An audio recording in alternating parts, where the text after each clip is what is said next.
the death of characters has always affected me here.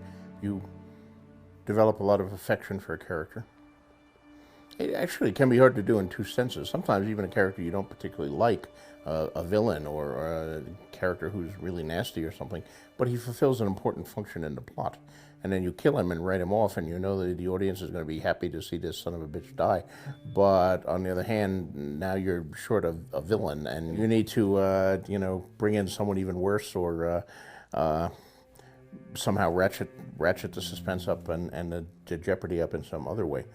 But for the characters who are sympathetic, particularly the viewpoint characters, because when I write a viewpoint character, I'm inside their head, I'm inside their skin. I am them to a certain extent. So it's almost like you're killing yourself. But I've looked back on this, and I've been doing it my entire career, even before I had a career. I mean, when I was like a 12-year-old and a 13-year-old, I was writing for comic book fanzines, and I remember one of the first things I wrote, a little amateur story about a superhero I called the White Raider, and it was published in a comic fanzine when I was like in 7th grade. And the White Raider dies in his first adventure.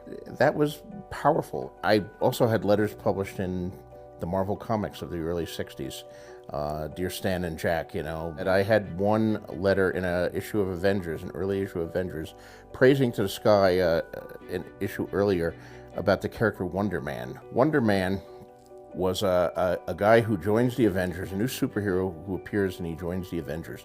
But he's really a supervillain who's been created to join them, pretending to be a hero, join them under false premises, and then destroy them when their guard is down from within. But when it gets to the moment that he's supposed to destroy them, he has a crisis of conscience and he can't destroy them. So he sacrifices his own life and dies instead.